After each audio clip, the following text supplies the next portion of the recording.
Okay.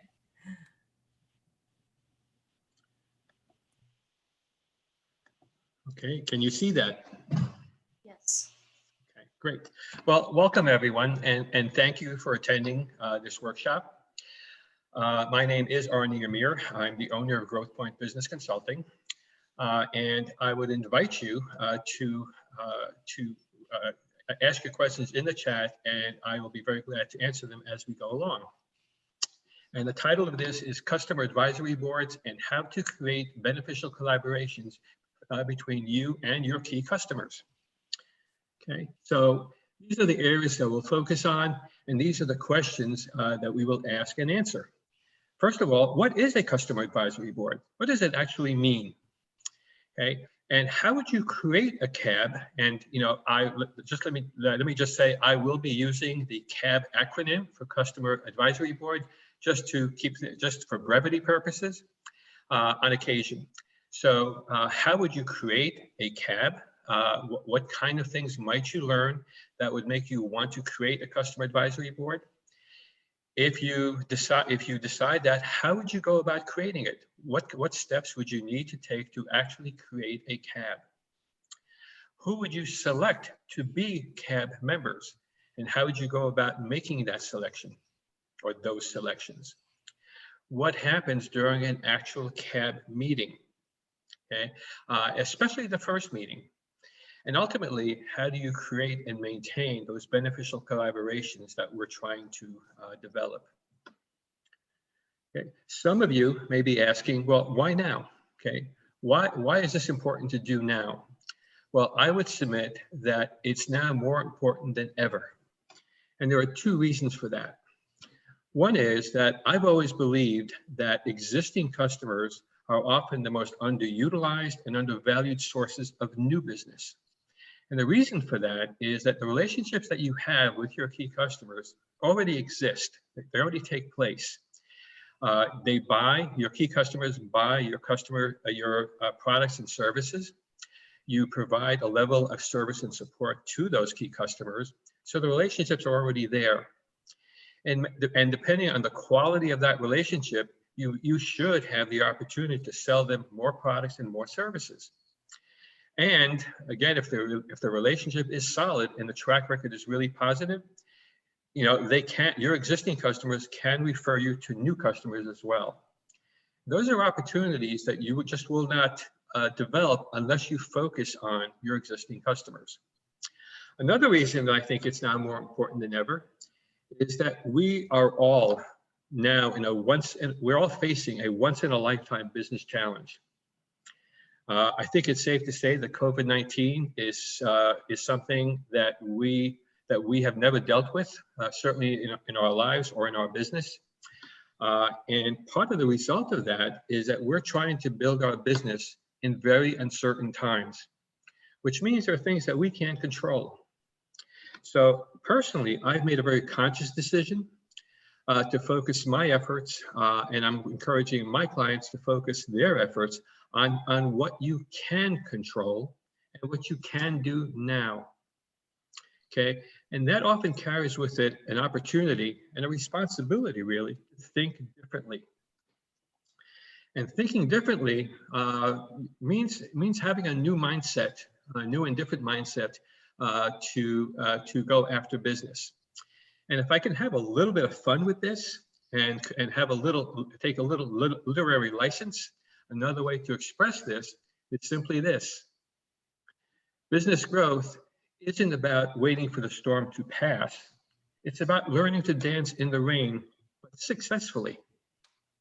I think COVID-19 is clearly the storm that we're trying to pass, among others. Okay, but if we're willing to think differently with a new mindset, it will enable us to focus on the things that we can control and that we can do now. And so much of that has to do with our existing customers. So let's answer the first question that we asked. Okay, what is a customer advisory board? What does it really mean? Well, a CAB, a customer advisory board, is an open forum for key customers to provide their feedback and ideas into your company's product and development goal, product and business development goals, as well as the strategies to achieve them. It's clear, it's concise, and it's absolutely true. Okay. Okay. The second question we asked is, why would we need a CAB? Well, in order to really identify that, I would suggest that there are questions that you need to ask yourself in your own business. Okay.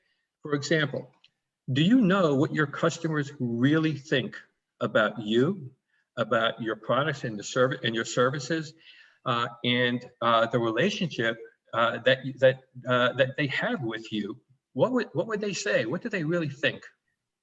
Okay, chances are you know some of what your key customers think, but probably not enough to really help you make some decisions that will benefit both you and your customer.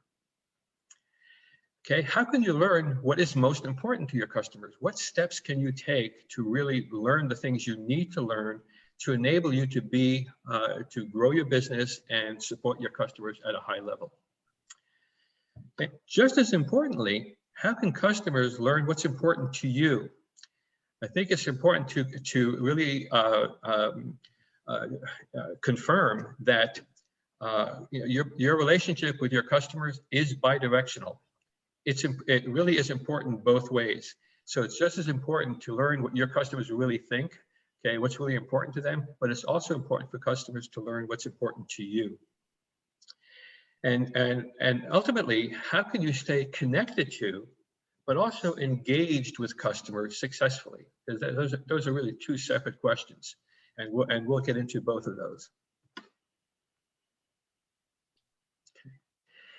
Okay. If you decide that you want to learn more about what your customers really think, how would you go about doing that? How would you go about gathering the information that you really need? Well, it's really all about asking the who, the what, and the how. Who do you want to approach? Which key customers? What do you need to know? What do you want to know? And how will you go about finding out the information, getting the input that you really need? Okay, and there are several parts to this. First of all, with your key customers, and it should be your key customers that you want to get input from, because that's where most of your business is coming from. But who are the key people that you need to talk to? Is it your counterpart? Is it that business owner, or is it someone else that deals with your company on an ongoing basis?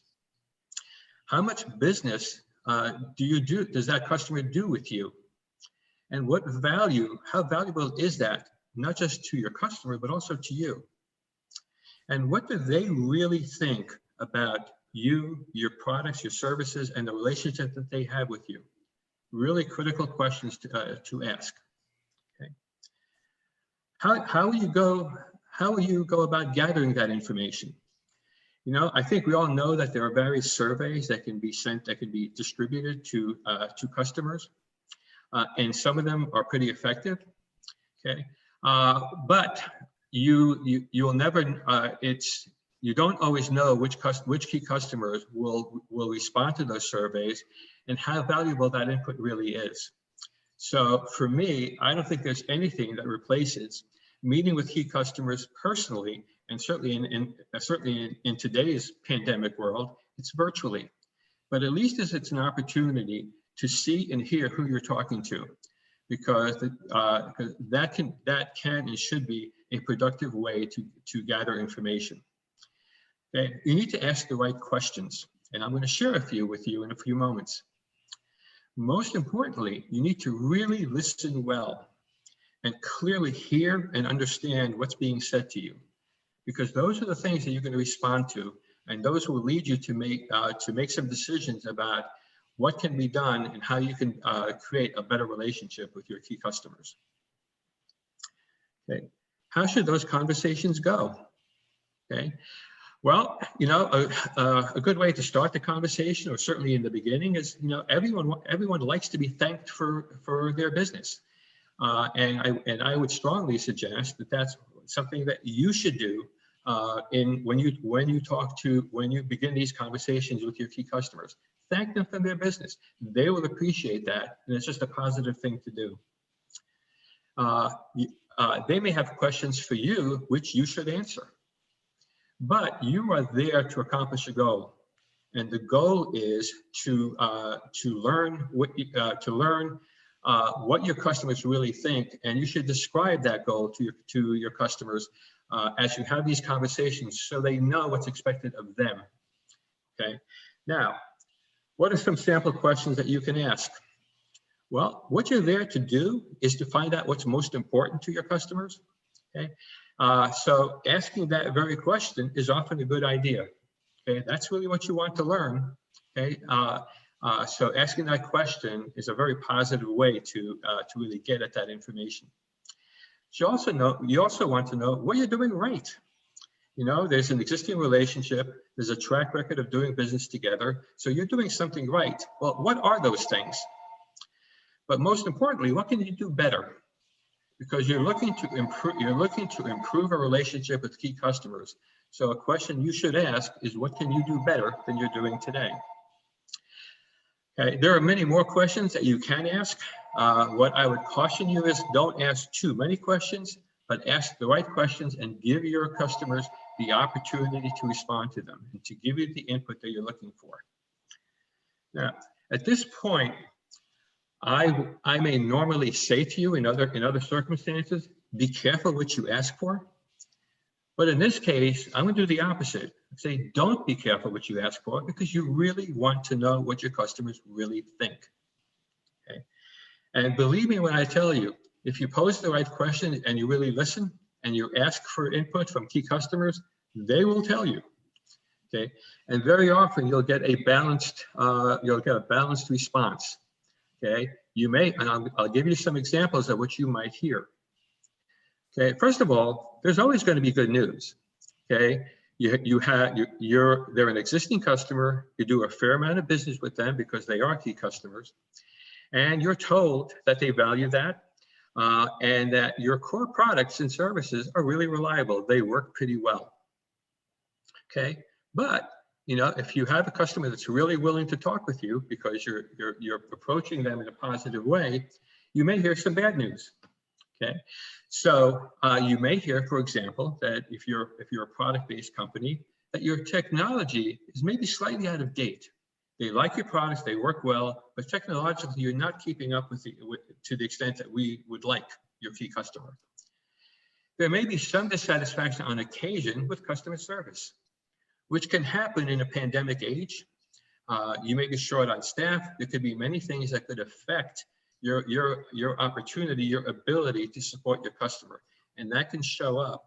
Okay, that can manifest itself in customer service. But one of the things that you're likely to hear, if a customer is going to be really honest with you, is that something like, you know, you make decisions in your company that is right for you regarding product development and business strategy, okay, that you think will benefit your business. Okay, but we are your key customer, and you don't ask us what we think, and that should be valuable to you because we are part of we're a key customer, and we have no real voice in the decisions you make, and you know we really need you to know that. Okay, so you listen, you hear, you understand, and you realize, okay, there are things that you know you can do. There are steps you can take to respond to some of the bad news that you're getting, some of the challenges that you have, and there are steps you can take to fix that. But you're also willing to think differently with a new mindset. So part of what you may think is that you need to take an extra step. That extra step, okay, can be to create a customer advisory board. Okay, so if you're going to move in that direction and you think you should create a customer advisory board to create that open forum for your key customers, who would you select? And how would you go about making that selection? Okay, well, I would make these suggestions. You want your advisory board members to be top performing customers, because that's where a lot of your business is coming from. So most of them should be top performers, okay? They should know your company well. They should know how your company operates. They should know, the breadth and quality of your services. They probably should know a number of people in your company that they deal with. Okay? And obviously, you should know them well. They should, your advisory board members should know their customers well, because as the needs of their customers change, that can impact what they need from you. Okay. Your advisory board members should have strong industry knowledge of their industry and knowledge of their marketplace, because as their industry evolves, that may impact what they need from you in terms of products and services. Now, one very important factor in choosing advisory board members is that they should not compete with each other. And there are two reasons for that. One is that as you create, since part of the goal is to obtain really good, honest, and fair feedback from your advisory board members, if those members compete with each other in some way, they may not be willing to share some input because of how it affects their competition. So you want to make sure that whoever you select will not, as advisory board members, will not compete with each other. Another reason for that is more inclusive.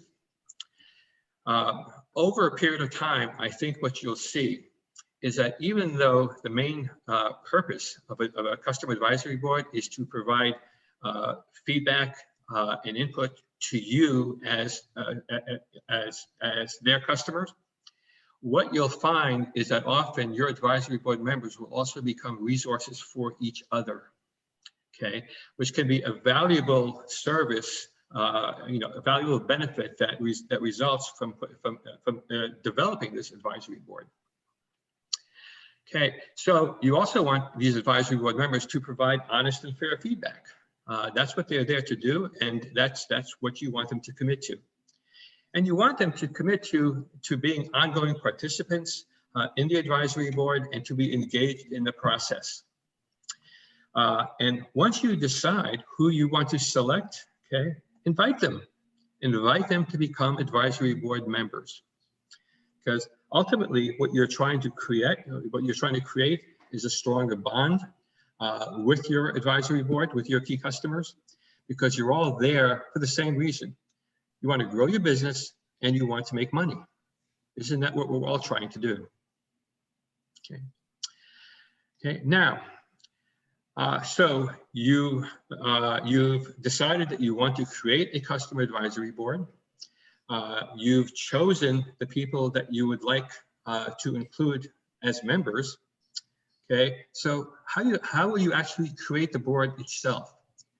Well, certainly you need to have some clear objectives, and you should have a mission statement for what you want to accomplish.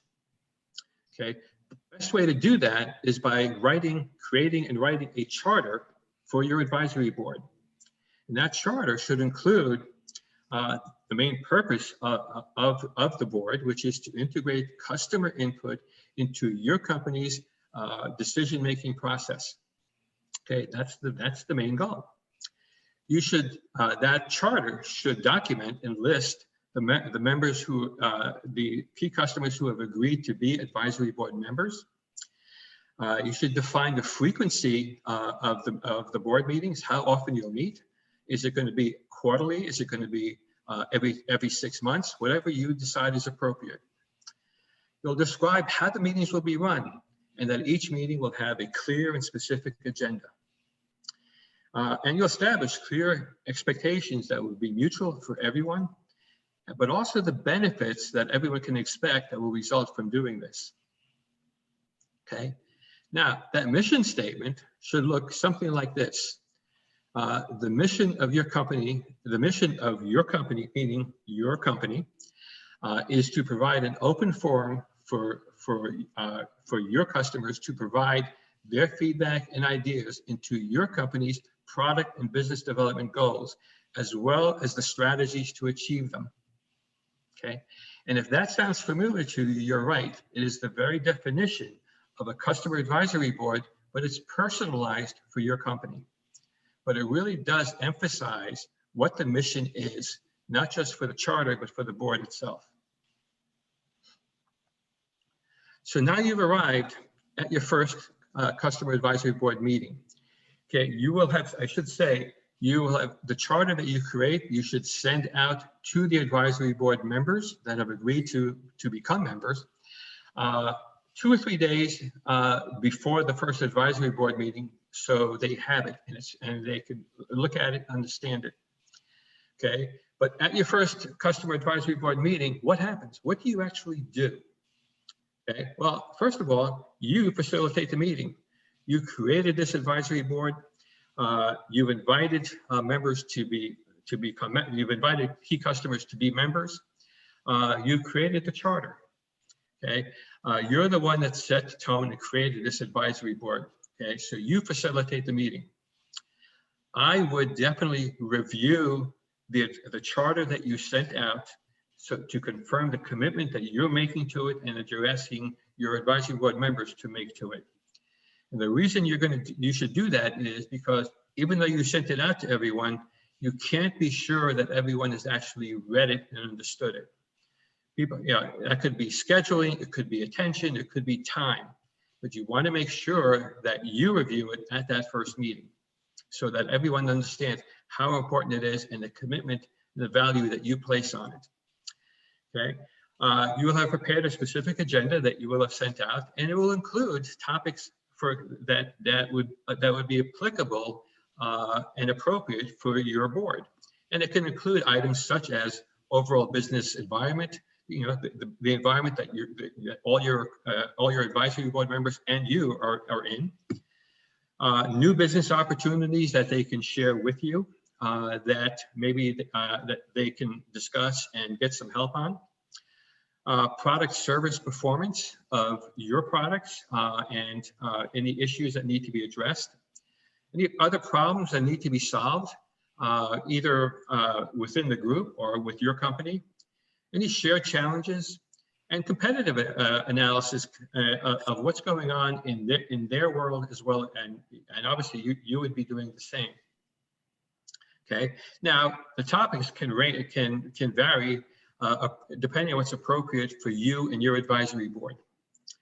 Okay, but the other important things to consider is that just as much as you had to listen, effectively when you first approached your key customers, you definitely need to continue listening effectively at these board meetings, because their input in person or virtually is really important. But also be ready to provide your input. Like I said, what you think and what your customers need to understand from you is just as important as the input that you're getting from your customers. Okay. At the end of the meeting, I would ask for takeaways. What are they taking away from that first meeting that's of value to them that they will work on? You want to make sure that all members have something to accomplish for the next meeting. Okay. That way there's some ongoing responsibility that can be established. And you want to make sure that you establish mutual benefits and accountability for everyone. And obviously schedule the next board meeting so that they can put it on their schedule and commit to it. But one of the most important things I can tell you about really any advisory board meeting, especially the first one, is to have fun. Enjoy the meeting. You're doing something that's really positive. It's productive. Your advisory board members will almost certainly agree with you, because really positive things are being done in this meeting. Okay, so just enjoy the meeting and have a good time. Okay, so moving forward, how do we create forward momentum? And how do we establish the beneficial collaborations that we're really trying to accomplish? Okay, well, first, I would send a meeting follow-up, send a follow-up to the meeting right after the meeting, so that it's documented and they understand, what's expected. Keep the commitments that you make, really important, because you're demonstrating your own commitment to the board and the commitments you made, and you expect others to do the same. Hold everyone accountable. You've established the ground rules, and they've agreed to them, okay? And the accountability is mutual and beneficial for everyone. Recognize and acknowledge the progress that's being made, especially over a period of time, and the benefits that arise, okay?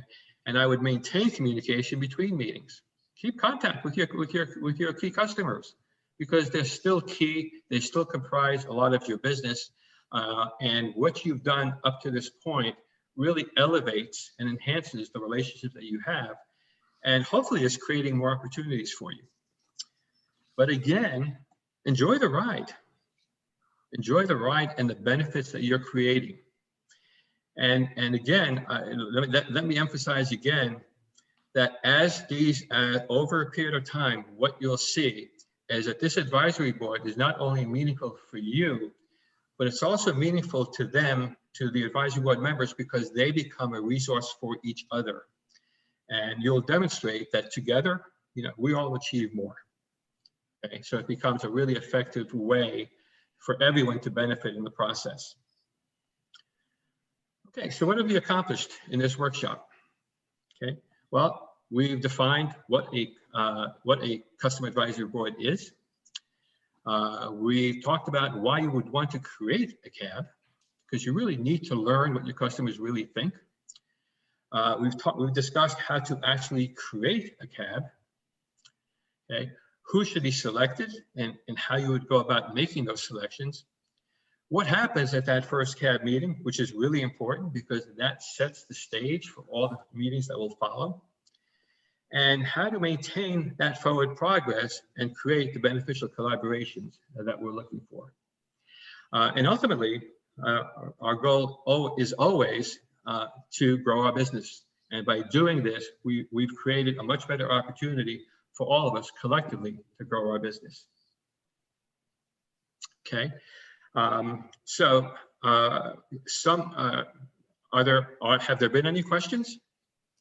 There isn't any from the audience, so please submit them and I will read them to Arnie. Okay. I have a couple that of topic areas. Okay. In the first meeting, you're setting the agenda, and yes. What I'm wondering is it a good idea for you to ask the CAB members that you've selected for some topic ideas? Well, part of what you be when you're learning what is really important to them, okay, you'll include that in the topics that you create. But it will never hurt, to answer your question, it will never hurt to get input from them. Absolutely. Okay. And then another question that might help the group. You've heard of voice of customer research, right? Yes. Okay. And I'm just wondering, I've done a lot of that on B2B businesses, mm-hmm. where you sit down with the client or the customer and you talk to them about their business and you come back with some thoughts about how you could service them. What is the difference in your mind of that research versus CAB, or should you do both? Well, you can do both if you think it's appropriate, because they may not be mutually exclusive. Mm-hmm. Okay, but I think one of the benefits of having a customer advisory board is you're talking directly to your customer, and it's ongoing. So there will, each meeting may have some similarity in agenda, but there'll also be differences. So you'll be dealing with different things, different issues, different topics at different meetings. There may be some core issues that are always on the table to discuss, but things come up in business that are not always expected. We're all dealing with challenges on different challenges in different days. Some are consistent, some are not. But within advisory board meeting, you have the opportunity to discuss the most important issues at that time. Okay. And along that same line, how do you make it beneficial to the member that they will do a commitment of time and, really commit to doing this? What are some of the examples you have of making it, worth their time? Well, in the conversations that you've had with them, and as you discuss how the advisory board, how it's going to be run, and how it's actually going to take place. You've also described, how they would benefit. Because first of all, they would have an open forum. Again, the definition of the Customer Advisory Board is that open forum. So that will take place at every meeting. That's an ongoing benefit. Okay, but they'll also be able to deal with issues as they come up that are important to them. And they have other advisory board members that can help them do that. Again, they become a resource for each other over a period of time. So there is what tends to happen is that there's kind of a spirit of collaboration and commitment to each other because they don't compete. Okay, all right. And do you have any examples of some of the CAB meetings that you've been at, just to give them a sense of not how to just organize it, but what's gone on? Give them some sense of the experience of being in a CAB meeting. Well, I can give you a couple of examples. When it's been, prior to COVID-19, I created a customer advisory board that met every 6 months, and we met in our headquarters, where our customers got to meet people that they had never met before. They talked to them on the phone, but never met. Okay, and that opened some eyes, and that built relationships that really weren't there before. We also had the opportunity to create more of a personal relationship with them. We had dinner together. We treated them well. It was a positive experience. They enjoyed the experience of being at our headquarters, meeting people, and really having a personal as well as professional experience. And that helped the relationship tremendously. Doing that now virtually, you want to duplicate that as much as possible, which is why you want to do this on Zoom or some other format where you can actually see and interact with your advisory board. So, but the communication obviously is going to be different, but the focus still needs to be the same. It's still an opportunity and a forum for your customers, your key customers especially, to provide their feedback, their ideas into your decision-making process. And to expand on that a little bit, you're making product development decisions and business strategy decisions that you think will benefit your business. However, if you really ask your customers what they think and take their input into consideration, you may make some adjustments into the decisions you make, because they will not only benefit you, but they'll benefit your key customers as well. And that's really a strong part of the goal. That's excellent. Thank you. Thank you. Are there any questions from the other participants? Okay. I will offer for anyone that has any questions as a follow-up or would like to discuss something individually with me, I will offer a free consultation to anyone that would like me to take me up on it. So you'll see on the screen my phone number, my email address, and I would welcome that opportunity to talk with you and help you any way I can. This was excellent, Arnie. So thank you. And I'm sure some people will be following up with you because you gave them a really good outline of how to, organize this. But I think they might want to talk about some of their specifics for their individual businesses. So. And I'd be happy, and I would welcome that conversation. And I want to thank everyone who attended. I appreciate your time and your attention, and enjoy the rest of the day. Thank you. And for everyone else, remember if you'd like a SCORE mentor, we'd love to help you with any stage of your business. You go to www.score.org and ask for a mentor, and you will receive. So everyone stay safe. Thanks again, Arnie. Thanks again, Susanna. Thank you. Bye-bye.